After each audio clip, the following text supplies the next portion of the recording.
Bueno, buenas tardes a todos. Buenas tardes, Eh, adelante. Nuestro trabajo es la identificación de los patrones de la vacuna COVID-19 los efectos en la Ciudad de México a través de las redes sociales. Mi compañero Moisés Arango Leyón y yo, su servidor, les vamos a presentar.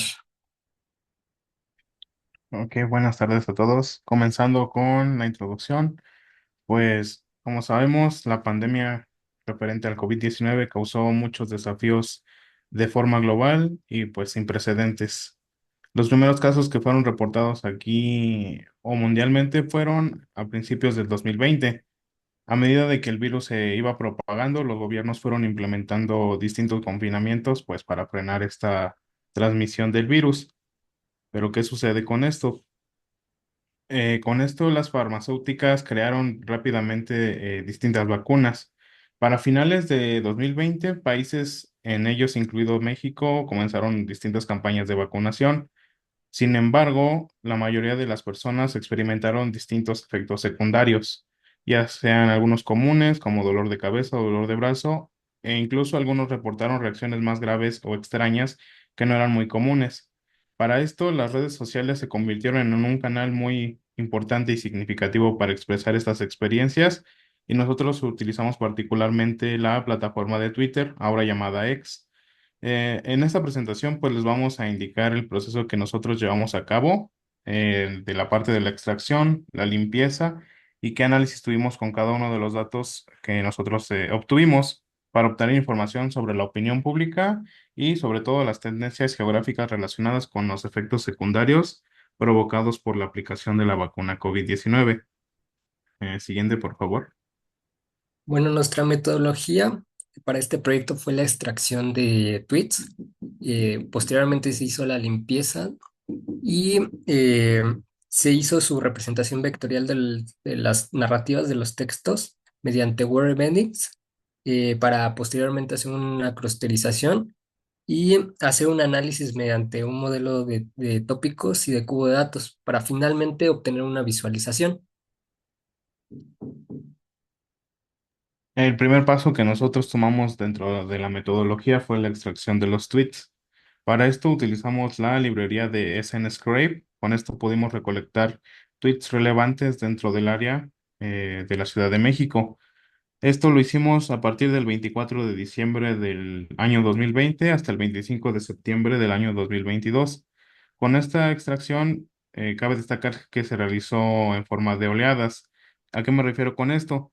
En la primera oleada nos enfocamos principalmente a términos generales que estaban relacionados con la vacuna, y las siguientes olas ya fueron refinándose más la búsqueda. Esto para tener hallazgos principales. Con esto nosotros obtuvimos un dataset de 139,000 tweets, todos utilizando palabras en específico, como nombres de las marcas de la vacuna, los síntomas que se presentaron y referencias geográficas. Esto ya nos sirvió para análisis a futuro. Siguiente, por favor. Aquí podemos ver una gráfica de los tweets que se fueron extrayendo por mes en las fechas que se indicaron anteriormente, de diciembre del año 2020 a septiembre de 2022, y los meses, ¿no? Podemos notar que en los meses de julio y febrero del año 2021 fue donde más tweets relacionados con efectos secundarios nosotros encontramos. De ahí en fuera, nosotros deducimos que fue gracias al comienzo de la aplicación de las campañas de vacunación. Posteriormente, pues fueron disminuyendo, pero de todas maneras, todos esos tweets ayudaron a que el dataset se nutriera, y pues continuamos con lo siguiente, que el siguiente paso fue el preprocesamiento de los datos o la limpieza. Una vez que nosotros extraímos los tweets, pues el siguiente paso fue la limpieza de estos. Los datos de las redes sociales pues suelen tener mucho ruido, ¿no? ¿A qué me refiero con esto? Que tienen información irrelevante como URLs, hashtags, emojis, menciones, y por eso nosotros implementamos un proceso de limpieza exhaustivo. Eliminamos elementos innecesarios y normalizamos el texto para, con ello, pues ayudarnos más a la limpieza. Esto pues incluye que todo el texto se pasó a minúsculas, corregimos las abreviaturas y le matizamos las palabras. Gracias a este preprocesamiento, nuestro dataset se redujo a 128.292 tweets, asegurando que todos los datos estuvieran estandarizados y listos para un análisis más a profundidad. Siguiente. Y el tercer paso fue usar o hacer uso de la geolocalización. Ya con nuestro conjunto de datos limpio, pasamos a que cada tweet se etiquetara geográficamente para determinar la ubicación dentro de la Ciudad de México. Igual esto ayudó mucho a eliminar aquellos tweets que estuvieran o que fueran obtenidos de estados colindantes con la Ciudad de México, ya que nosotros nos centramos solamente aquí, en la ciudad. Para esto utilizamos la librería de GeoPy y con esto filtramos nuestros tweets específicamente para que estuvieran dentro de las alcaldías de la ciudad. Nos enfocamos en cada uno de los distritos para crear o analizar patrones regionales. Este paso nos permitió más que nada identificar las áreas con mayor concentración de tweets, como los distritos, y pues nosotros recalcamos que los distritos o alcaldías centrales que son Benito Juárez y Cuauhtémoc tuvieron la más información valiosa de acuerdo a los efectos de la vacunación COVID. Siguiente. Aquí tenemos el mapa de calor que nosotros aplicamos y podemos percatarnos que las alcaldías de Benito Juárez y la que está arriba, que es Cuauhtémoc, es donde más hubo, eh, pues sí, reseñas de las personas sobre la vacunación COVID-19. Siguiente. Bueno, al trabajar con textos nos enfrentamos al reto de que las máquinas no entienden el lenguaje humano. Por lo tanto, se necesita convertir el texto en una representación numérica para aplicar cualquier algoritmo de aprendizaje automático. En concreto, para este trabajo utilizamos Doc2Vec, una extensión del Word2Vec, de los Word Embeddings, que captura relaciones entre documentos completos, o en este caso los tweets, y no solamente de las palabras individuales. Esto es crucial porque nos permite entender no solo las similitudes entre palabras, sino que también entre los documentos. Encontramos relaciones entre las palabras fiebre, cuerpo, brazo, cabeza, el sentir, el morir, el dolor y reacción y noche. Todas estas tuvieron una relación muy apegadas, lo cual denota esa relación en los efectos secundarios que percibieron las personas en la vacunación COVID-19. Después de obtener representaciones vectoriales de los tweets, aplicamos clusterización, k-means, para agrupar tweets similares. Utilizamos el método del codo y el coeficiente de silueta para determinar la cantidad óptima de grupos. Los clusters obtenidos se relacionan con la difusión de las campañas de la vacunación, información sobre la vacunación en distintos distritos y efectos de la vacunación. Afinamos aún más el análisis por medio del LDA, que es la dilatación latente de Dirichlet para el modelado de temas, lo que nos permite descomponer los clústeres en temas más específicos. Nuestro análisis identificó temas cruciales como la expresión de los beneficios de la vacunación, las sensaciones de la vacunación con palabras como fatiga, sentir, feliz, felicidad, emoción, así como la experiencia de la vacunación con palabras como reacción, feliz, muerte, pensar, creer. Pero hubo un tema que estaba más relacionado con las reacciones o los efectos adversos que tenían las personas al momento de recibir la vacuna. Estos hallazgos nos permitieron identificar palabras importantes como lo son síntomas, sentir, efecto, intenso, dolor en el brazo, dolor de cabeza, fiebre, etcétera. Para determinar qué tweets informan de efectos secundarios, se realizó una búsqueda basada en palabras clave. Si al menos un efecto secundario y la palabra vacuna, dosis o refuerzo aparecían en el texto del tweet, se considera un tweet potencial que tiene informes de efectos de la vacunación COVID-19. Para este trabajo en particular se analizó que habría 6 dimensiones que describen la información sobre los efectos secundarios de la vacuna COVID-19. Nuestros resultados fueron que encontramos 21 tipos de efectos posibles, como lo son fiebre, dolor en el brazo, dolor de cabeza, dolor en el cuerpo, cansancio, etcétera.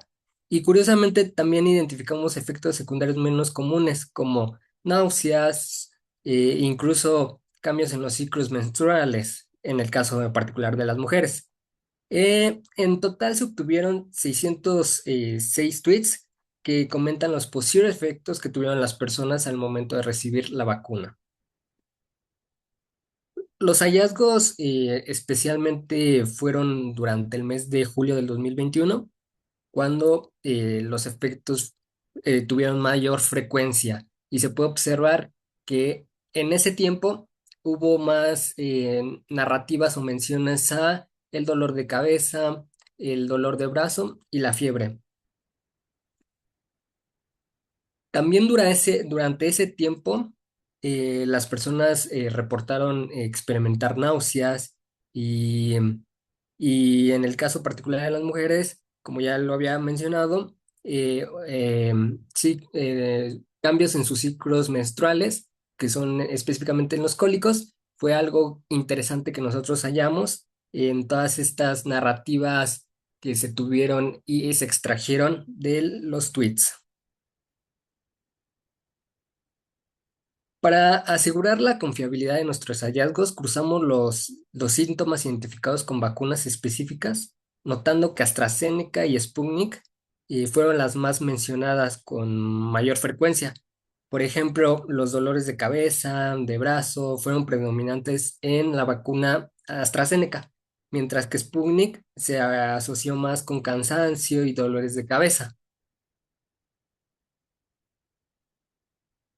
Finalmente se hizo un análisis geoespacial y como se aprecia en el mapa de calor, se observa que se tiene mayor densidad de efectos secundarios reportados en el centro y sureste de la Ciudad de México. Con ello nosotros garantizamos que en esas alcaldías se percibió más efectos en comparación de las demás. A la conclusión a la que llegamos después de este proceso de extracción, limpieza y aplicar la geolocalización a cada uno de los tweets, pues obtuvimos valiosas perspectivas pues acerca de la reacción pública, ¿no? A cada una de las vacunas contra el COVID-19, al menos las que se aplicaron en campañas de vacunación dentro de la Ciudad de México. Aprovechar el poder de los datos que nosotros podemos encontrar en redes sociales nos ayudará a entender mejor cómo es que diferentes regiones de la Ciudad de México viven distinto, ¿no? Y con esto nos ayuda a identificar tendencias a cada uno de los efectos secundarios que reportaron pues las personas. Este análisis destacó principalmente que cada una de las vacunas tiene sus efectos, pero esto lo podemos asociar mucho a a las redes sociales, sobre todo en pandemia con el confinamiento, que pues las redes sociales sirvieron mucho como canal de difusión. Con esto pues ayuda a la monitorización de la salud pública en tiempo real. Esto nos va a ofrecer un enfoque complementativo a los métodos de farmacovigilancia tradicional. Y esto sería todo por nuestra presentación. Gracias, compañeros Eric y Moisés, si no me equivoco. Eh, Tengo dos preguntas. La primera de Marco. Pregunta, ¿hay alguna salida de rango de edad que escriben textos acerca de COVID? Es decir, me imagino que eh, quiere decir jóvenes, adultos, rango de edad en general, ¿verdad, Marco? En efecto, sí, rangos de edades. ¿Existe algún, digamos, algún patrón? Pues principalmente se detectó que los que tienen como entre 25 y 35 años son los que más reportaron dichos efectos.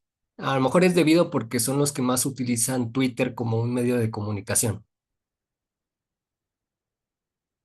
Eh, bueno, comenta Marco que cómo se puede saber que fueron de 25 a 30 sin esperar que ellos sean las personas que más utilizan Twitter. ¿Puede ser? por favor. Bueno, eso como tal no se puede definir en Twitter porque no permite saber con exactitud qué edad tienen las personas. Sin embargo, checamos en un estudio proveniente de la UNAM que los que utilizan con mayor frecuencia Twitter son jóvenes de entre 25 y 35 años. Pero en sí en nuestro trabajo no garantizamos la edad porque en el tweet no se especifica por perfil de usuario la edad que tiene cada persona. Claro, bueno, gracias. Le damos la lectura al mensaje de Berlín. Berlín escribe, ¿se necesita pagar para tener acceso a los tweets? Ah, No, al menos con las herramientas que nosotros utilizamos, que en este caso fue SNScript, no, la ventaja de ello, a comparación de otras herramientas, es que es gratuita, es de uso gratuito y las consultas que nosotros hicimos no tenía como que algún límite. Fue por esto que se nos facilitó llegar a esa cantidad de inicial de 139,000 tweets y ya de ahí pues aplicar los procesos de limpieza para llegar a los resultados que nosotros esperábamos. Ok, gracias. Y bueno, personalmente yo tengo una pregunta. Me pareció interesante el tema. Em, Cuando ustedes obtienen resultados acerca de esta investigación, ¿sirve para dar estadísticas a una promoción que está dando pues el presidente actual en cuanto al médico en casa? ¿Podría servir para este tipo de iniciativas? mm, podría servir ya que se refleja las experiencias de los usuarios, lo cual es beneficioso porque podría ya sea tener un impacto positivo si las personas no sienten efectos tan intensos para tener algo positivo ante una emergencia como la fue el COVID-19 y así tener mayor población vacunada y con ello garantizar que no haya tanta mortalidad. Claro, y además, bueno, les digo personal, esa pregunta fue mía. Me imagino que también hay, no se puede saber todo de todos, porque pues evidentemente no, como ustedes comentan, ¿no? El rango de edad también es una cosa principal, ¿no? Que si toda la gente publicara en tweet, pues sería una mayor muestra. Por mi parte, también agradezco su presentación y asimismo sus preguntas aquí de Marco y Berlín. Y pues no obstante también a ustedes, muchas gracias.